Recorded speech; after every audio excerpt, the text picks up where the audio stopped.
오늘은 좀 짧은 말씀입니다. 뭐 짧기 때문에 빨리 끝날 수도 있겠지만 그렇지 않을 수도 있겠죠. 네, 뭐 그렇게 중요한 이야기는 아닙니다. 자, 우리 14절을 먼저 읽어보겠습니다. 시작. 너희는 한 해에 세 차례 나의 절기를 지켜야 한다. 자, 여기서 세 차례 절기를 지키라 라고 했습니다. 그래서 뒤에 이제 15절의 그 내용이 나오죠. 15절 한번 읽겠습니다. 시작. 너희는 무교절을 지켜야 한다. 내가 너희에게 명한 대로 아비벌에 정해진 때에 이래 동안 누룩을 넣지 않은 빵을 먹어야 한다. 너희가 그때 이집트에서 나왔기 때문이다. 너희는 빈손으로 내 앞에 나와서는 안 된다. 네, 세 가지 절기는 먼저는 무엇입니까? 무교절을 이야기합니다. 그리고 두 번째 절기는 16절에 나옵니다. 맥추절. 그죠? 그 다음에 수장절, 추수감사절이라고도 할 수 있겠죠. 세 가지 절기입니다. 무교절, 맥추절, 추수감사절. 근데 이제 무교절은 어떤 절기인가를 생각해 보시면요. 15절에 이야기하고 있죠. 이스라엘 백성들이 430년 동안 애굽에서 종살이 하다가 그 아비벌이라고 되는데 그 시간이 이집트 시간하고 히브리인들이 새롭게 나오는 시간이 이제 새로 바뀌는 절기가 됐습니다. 그래서 원래 그게 1월이 아닌데 아비벌을 1월로 삼아서 절기를 삼아라. 절기를 바꿨다는 것이 그때도 이야기 드렸지만 굉장히 기억하고 또 기념할 만한 그런 날이 되었기 때문에 그들에게 그 절기를 바꾸고 절기를 세우고 그 달력을 바꾸는 아주 중대한 일이 발생한 거죠. 그래서 아비벌에 그들이 여기 보면 이래 동안 누룩을 넣지 않은 빵을 먹었고 광야에 나와서 먹었죠. 그리고 그들이 준비를 했잖아요. 우리가 출애굽기 전반부에 봤을 때 그런 내용이 나왔습니다. 근데 이것들을 기념할 필요가 있었던 거죠. 왜 그렇습니까? 항상 출애굽을 경험할 수는 없잖아요. 역사는 어떤 사건이 기록됩니다. 근데 그 사건이 매번 발생할 수는 없습니다. 예를 들어서 우리나라 같은 경우 뭐 6.25가 있었고요. 그리고 뭐 4.19가 있었고요. 5.16이라든가 뭐 5.18이라든가 이런 사건들이 있었습니다. 근데 이 기념일이 없으면 어때요? 그 날들의 의미가 어떤 의미가 있었는지를 기억하기 어렵습니다. 그래서 자꾸 절기를 세우고 그리고 기념일을 세워서 그 과거에 경험하지 못했던 것들을 후대 사람들이 기억하고 기념하고 그 정신과 의미들을 상기하도록 하기 위해서 역사적 기념일을 만들어 놓습니다. 마찬가지입니다. 이스라엘 백성들이 이 이집트에서 출애굽해서 광야로 나왔던 이 사건이 그 이스라엘 백성들에게는 그 당대의 사람들뿐만 아니라 후대의 사람들, 후손들에게도 너무나 중요한 의미를 가졌습니다. 특별히 구속사적인 중대한 의미를 가졌습니다.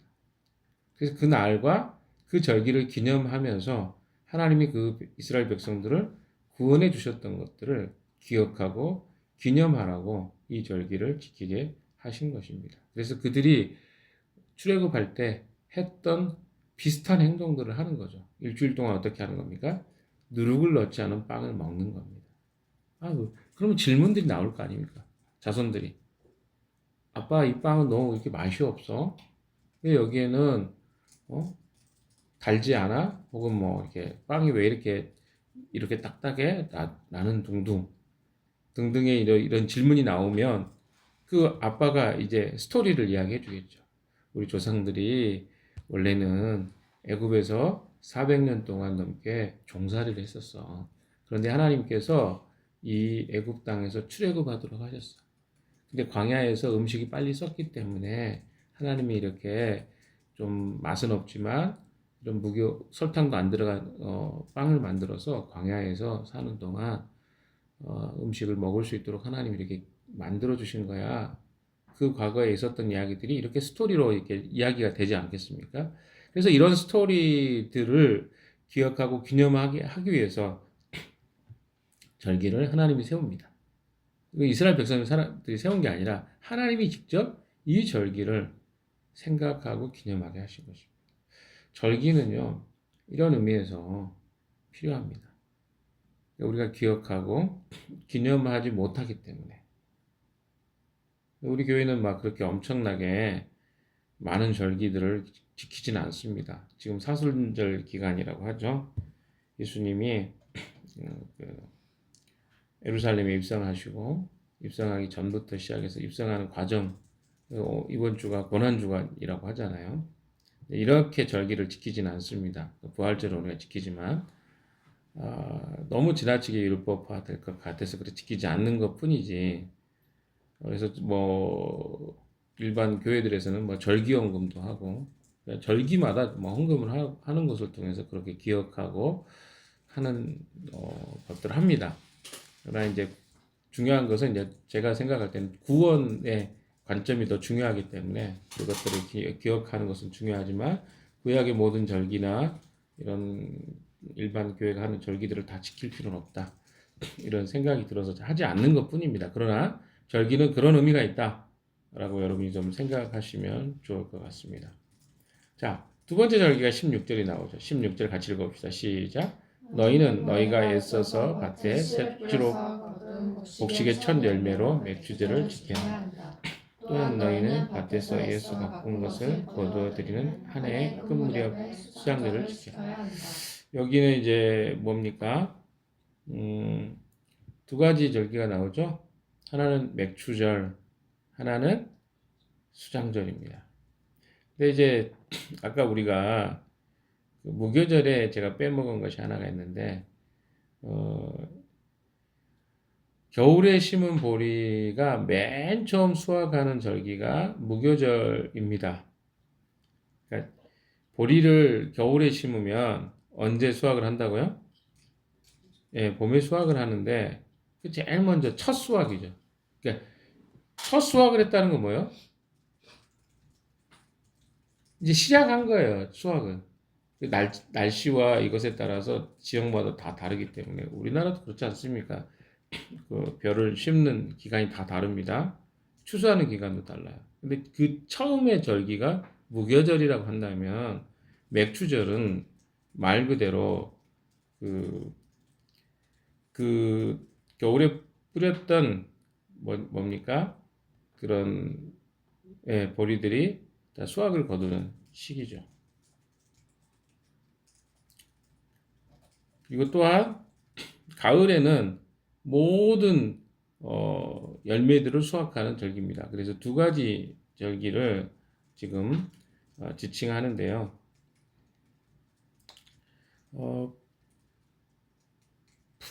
푸릇한 보리가 대부분입니다. 이 무교절에는. 그러나 어떻습니까? 이제 이렇게 표현하면 좀 여러분이 헷갈릴 것 같긴 한데 조금 더 설명을 좀 디테일하게 합시다. 맥추절은요, 그 보리가 익어서 첫 수확을 하는 절기라고 생각하시면 되고, 이 무교절에는 아직 보리가 익어서 따지는 못합니다. 그러나 첫 수확의 시작점이라고 생각하시면 돼요. 그리고 맨 마지막에 추수감사절은 수장절이죠. 이때는 완전히 모든 추수가 다 끝나고 감사 이 열매와 곡식을 다 거둔 다음에 하는 이 절기입니다. 그래서 이게 다 뭐와 연관이 있습니까? 알곡이 심어지고 자라서 수확하는 것까지 다 연관이 돼 있어요. 이 세 가지가. 근데 무교절로부터 시작해서 맥추절은 77절이라고 하는데요. 77에 49, 약 50일 정도가 지난 다음에 있는 절기입니다. 그러니까 무교절부터 시작해서 얼마만큼? 50일이면 한 달 한 20일 후에 있는 절기죠. 그래서 이 절기에 이 세 가지 절기는요, 조금만 붙어 있어요. 완전히 떨어지지 않습니다. 한 달 반이면, 한 달 20일, 뭐, 두 달이라고 생각해 봅시다. 두 달이면 그렇게 멀지 않잖아요. 뭐, 우리가 3월에 절기가 있었으면 5월에 절기가 있고, 5월에 절기가 있으면 또 언제? 6월이나 7월에 이게 7월 정도에 있는 거죠. 그렇게 해서 어떻게 되는 거예요? 이 세 가지 절기를 지키게 하는 것입니다. 그래서 수확이 다 끝나고 이 하나님께 드려지는 열매를 어떻게 해요? 하나님께 기뻐하면서 이것이 다 하나님으로부터 온 것입니다 라고 하는 것들을 그들이 기억하면서 절기를 지키는 것이 바로 마지막 절기인 수장절입니다. 이 수장절 때는 뭐랍니까? 초막절이라고도, 수장절을 초막절이라고도 하는데요. 이스라엘 백성이 40년 동안 광야에 방랑 생활을 했던 것을 기념하면서 이 초막절이 뭐예요? 텐트 생활합니다. 여러분, 그래서 성경에 예수님께서 이런 절기들에 꼭 어디를 방문하십니까? 예루살렘을 방문하셨잖아요. 여러분 잘 이런 것들을 기억하시면 좋을 것 같습니다. 자, 그러면 왜 이런 절기들을 세웠는지, 그러니까 뭐 내용도 중요합니다만 세웠는지가 더 이제 조금 더 중요할 것 같습니다. 17절 한번 같이 읽어보세요. 시작. 너희 가운데 남자들은 모두 한 해에 세 번 주 하나님 앞에 나와야 한다. 자, 여기 보면 우리 자매들이 기분 나빠하지 마십시오. 여기 보면 성경에 너희 가운데 남자들은 모두 한 해에 세 번 주 하나님 앞에 나와야 합니다. 고대 시대에 남성 중심적인 사회였기 때문에 그런 것도 있고요. 또 하나는 뭡니까? 뭐 차별적으로 느껴질 수도 있을지 모르겠습니다. 그러나 여기에는 포함되어 있지 않지만 자녀들과 여성들도 거기에 참여하는 것이 금지되어 있지는 않습니다. 그러나 남자들은 어떻게 하니까 의무적인 거예요. 이렇게 좀 생각하시면 될 것 같습니다. 그래서 왜 이렇게 하나님께서 남성들을 다 이렇게 세 번씩 이렇게 절기를 지키도록 하나님 앞에 나와야 된다 이렇게 했을까요? 이것은 남성들이 이스라엘 민족을 대표하는 사람으로 인식했습니다. 그리고 어떻습니까? 그 대표되는 모든 가정의 가장들, 책임자들을 어떻게 하라는 거죠? 이 절기를 기억하고 지키는 것에 책임이 있다는 것입니다. 기억하는 것입니다. 기억한다는 말은 무엇일까요? 이런 절기나 이런 시기, 세 차례의 시기들에 하나님 앞에 반드시 너의 인생과 삶의 주인이 하나님이신 것을 너희 모든 이스라엘 지파는 알아야 된다는 것입니다. 왜? 이스라엘 백성의 특이점들은 특별함은 어디서 왔냐면 하나님과 연결된 것으로 온 거예요. 그러니까 그 백성이 새로운 하나님이 허락해 주신 가나안 땅에 들어갔을 때 기억해야 될 것은 하나님이 그들을 그 백성으로 인도하셔서 그 땅에 보내셨다는 것을 기억할 것들을 이스라엘 남자들에게 책임과 의무로 준 것이죠. 이것이 중요한 의미입니다. 그러니까 우리가 어떤 절기와 특별히 뭐 부활절도 그렇고 우리는 이제 추수감사절이나 성탄절 절기를 이렇게 지킵니다. 이런 절기에는 뭐 하는 겁니까? 특별하게 하나님이 내 인생에 어떤 분인가를 기억하고 그 절기를 통해서 우리의 삶을 돌아보고 점검하도록 하나님이 이런 시간들을 허락해 주셨다는 것입니다. 그러니까 우리가 너무 많은 절기를 지키면 다 의미 부여하기 어렵습니다. 너무 많으면 그렇잖아요. 식상해지고. 그러나 분명하게 우리에게 명확하게 이건 정말 어떤 의미지? 이게 이런 의미구나. 내가 부활주일 같은 경우는 어떤 의미입니까? 예수님이 십자가에 죽으신 것뿐만 아니라 죽음과 사망의 권세를 이기고 부활하셨구나. 그래서 우리의 인생의 가장 큰 문제가 무엇입니까? 죽음의 문제 아닙니까? 그 죽음의 문제를 예수 그리스도의 죽으심으로 해결해 주셨구나. 그것을 기억하는 게 부활주일이에요. 근데 그걸 생각하지 않고 그냥 부활주일이네? 이렇게 절기를 지킨다면 절기의 의미를 모르는 것이죠. 성탄절 같은 경우 그렇습니다. 우리는 어렸을 때 성탄절하면 선물 받고 이런 것을 많이 기억할 겁니다. 우리가 크리스마스 분위기가 있잖아요. 우리의 가슴을 설레게 하고. 그러나 그것의 의미보다 예수 그리스도가 이 땅에 우리를 대신해서 십자가에 죽기 위해서 친히 하나님이 이 땅에 오신 날로 우리가 그날을 기념하는 겁니다. 꼭 그날 오신 건 아니겠지만 날짜가 중요한 게 아니라 기념하는 의미가 중요하다는 거죠. 추수감사절은 뭡니까? 한 해를 돌아보면서 한 해의 모든 내 삶에 주어지는 소득과 또 내 삶에 지금 주어진 생명과 이 삶이 하나님으로부터 기인됐습니다라고 하는 것들을 한 해를 돌아보면서 기념하는 것이 추수감사절입니다. 이런 절기예요. 자, 이것을 여러분이 기억할 필요가 있을 것 같습니다. 18절, 19절 같이 읽겠습니다. 시작. 너희는 나에게 바치는 희생제물의 피를 누르며 빵과 함께 바쳐서는 안 된다. 그리고 절기 때에 나에게 바친 기름을 다음날 아침까지 남겨두어서도 안 된다. 너희는 너희 땅에서 난 첫 열매 가운데서 제일 좋은 것을 주 너희 하나님의 집으로 가져와야 한다.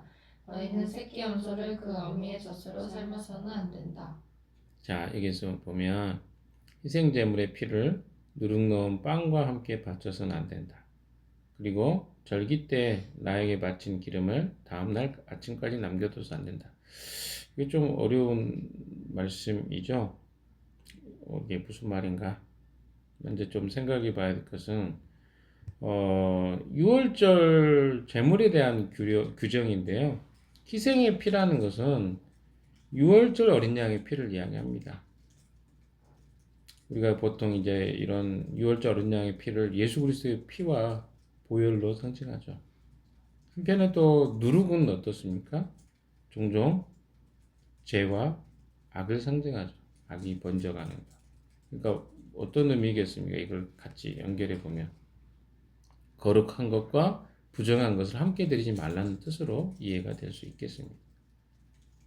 하나님의 거룩한 희생 제물의 피와 또 부정한 것을 함께 드리지 말아라. 그래서 희생 제물의 피를 누룩 넣은 빵과 함께 바쳐서는 안 된다. 이렇게 이야기합니다.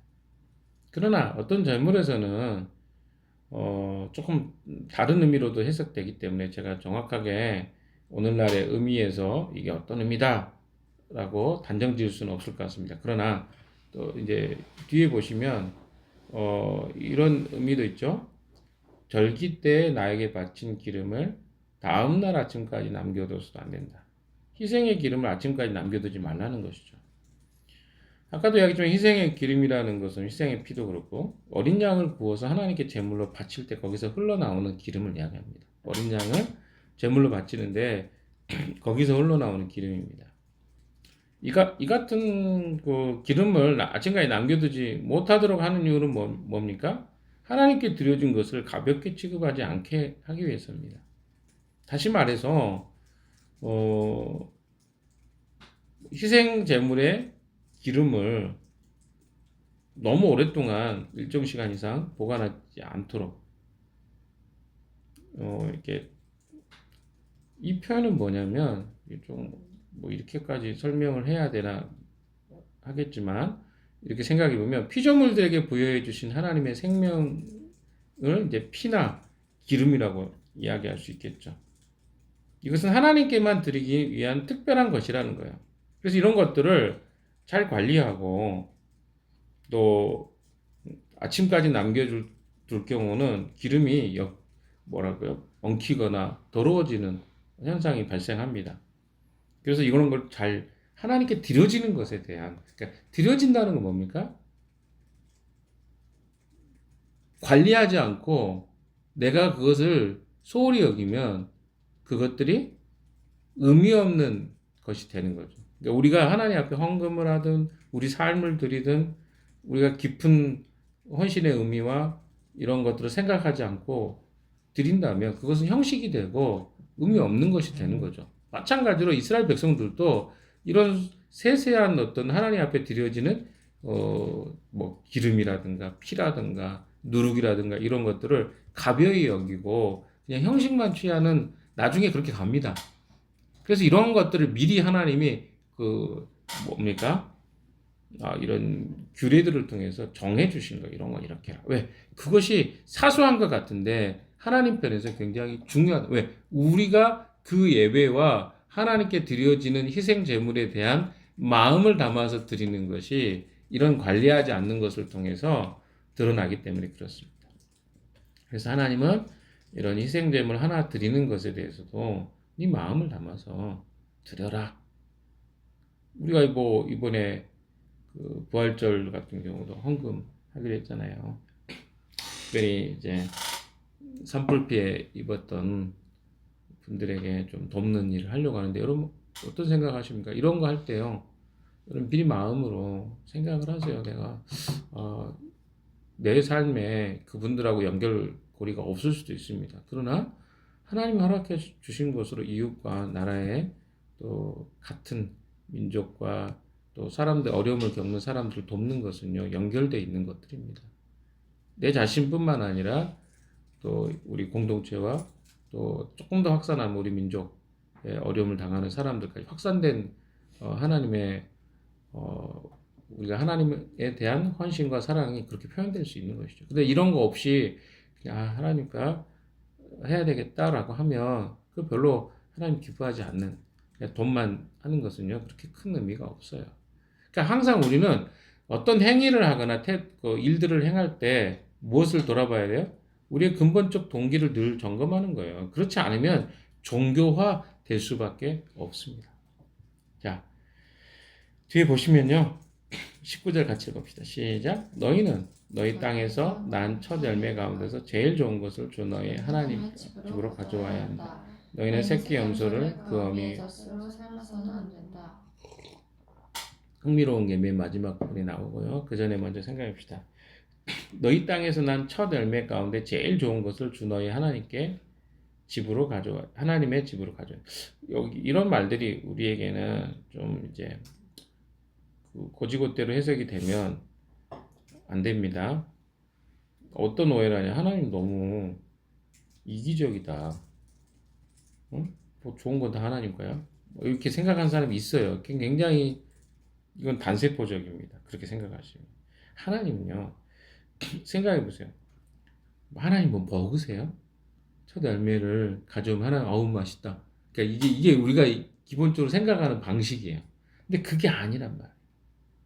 하나님은 그 백성들이 이 첫 열매를 가져오는 것, 가장 좋은 것을 가져오는 것을 무엇으로 생각하냐면 그들의 마음으로 인식해요. 그러니까 우리가 하나님 앞에 이것을 가져가는 것이 하나님에 대한 우리의 마음의 표현으로 생각하시지 정말 그것이 하나님 뭐가 부족해서 너희들이 가져와야 나를 채울 수 있다. 하나님이 충분하셔요. 채워져 계신 분이에요. 그분이 다 허락해 주신 거예요. 그런데 이런 행위가 뭐예요? 이것이 다 하나님으로부터 왔다는 것을 우리가 계속 우리 삶에서 고백하는 겁니다. 근데 우리가 이걸 하지 않잖아요. 그럼 어떤 행동이 되냐면 다 내가 노력해서, 내가 애쓰고, 내 인생에 다 내가 주인이 이런 생각을 우리는 할 수밖에 없는 존재라는 거죠. 그래서 세상의 사람들은 이런 것을 하지 않기 때문에 중심에 뭐가 있습니까? 내 건데? 응? 내가 주인인데? 그러니까 자기의 인생을 어떻게 사는 거예요? 마음대로 사는 거예요. 근데 우리가 이런 고백을 드리면 어떤 삶이 되는 겁니까? 내 인생은 내가 함부로 살면 안 되겠다. 두려운 게 아니라 하나님을 경외하는 거죠. 그래서 어때요? 내 삶과 내 인생을 점검하고 돌아보고 하는 것들을 계속 하는 겁니다. 이게 이제 여기서 이야기하는 의미이지 말 그대로 하나님 좋은 것만 가져. 나는 뭐야? 응?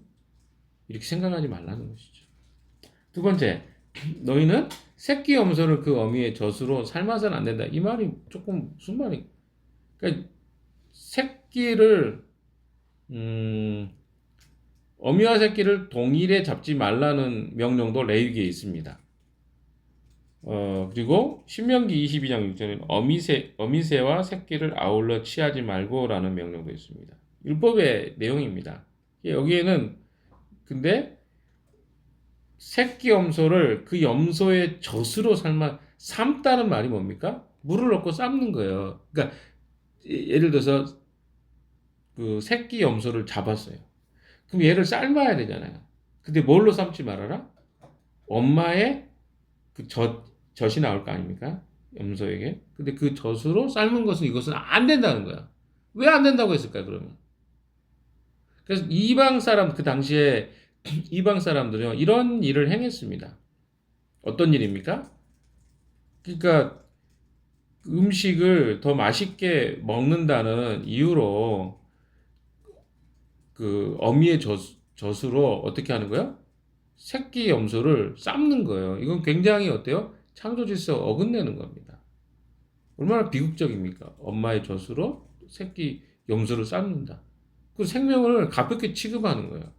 그래서 하나님 이런 일을 하지 말라고 하는 거예요.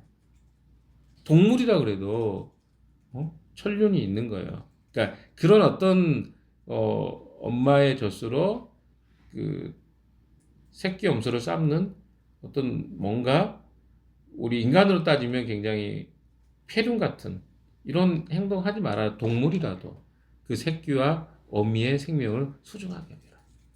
근데 이걸 누가 했다고요? 고대 근동의 여러 제사 의식 속에 이런 유사한 행동이 있었는데 이거를 어때요? 이스라엘 백성들 하지 말라는 거예요.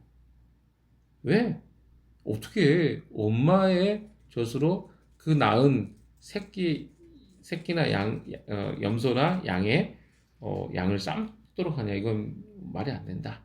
그래서 이것을 금지한 것입니다. 그래서 하나님 앞에 드려지는 것들은 정결한 것으로 드려야 된다는 거예요. 하나님이 혐오하는 것으로 하지 말라는 것입니다. 우리의 삶에 어떻게 적용해 볼 수 있을까요? 여러분, 우리가 하나님 앞에요, 드려지는 것들에 대해서도 불이하거나 부당한 방식으로 하나님 앞에 드려지는 것 별로 기뻐하지 않습니다. 도박을 열심히 해가지고 하나님 기쁘게 하기 위해서 도박을 열심히 했습니다. 하나님 기쁘시죠? 아마 안 기뻐하실 것 같은데요. 뭐 그런 일들이 되게 많아요. 우리 삶에 다 언급되지 않았지만 우리는 알잖아요. 그런 것들이 어디서 온 것인지. 아니면 내 안에 있는 그 본심과 마음이 정말 하나님과 맞닿아 있다. 특별히 물질은요, 우리 마음과 굉장히 맞닿아 있습니다. 근데 하나님께 드려지는 것들에 대해서 우리가 깊이 생각하지 않고 드려지는 현상이 있어요. 우리는 왜 물질에 늘 욕심이 있잖아요. 하나님께 드려지는 것도 아까워하잖아요. 그러니까 우리 안에 모두가 아까워하는 게 아니라 분명히 순간순간마다 우리의 상태와 상황에 따라서 달라집니다. 그러나 하나님은요, 여기 오늘 이제 본문의 내용을 정리해 보면 그렇습니다. 소유를 우리가 하나님 앞에 어떠한 마음으로 드려야 될 것인가. 그 절기와 내용 속엔 다 빈손으로 나오지 말라거든요. 그것은 무엇입니까? 하나님 앞에 우리의 마음을 가지고 나오라는 거예요. 그 마음이 뭘로 표현됩니까? 물질로 표현된다. 너의 물질과 너의 마음이 연결되어 있음을 기억하고 지금 드려지고 있는 너의 삶에 시간과 또 마음, 몸과 또 몸도 그렇지 않습니까? 내 마음대로 쓰는 거 하나님 기뻐하지 않습니다. 하나님 거예요. 왜 여러분 마음대로 씁니까? 그래서 내가 마음대로 내 시간과 내 수면이며 어떤 욕구며 이런 것들을 우리 마음대로 해소해서 안 된다는 거야. 왜? 다 하나님 것이니까.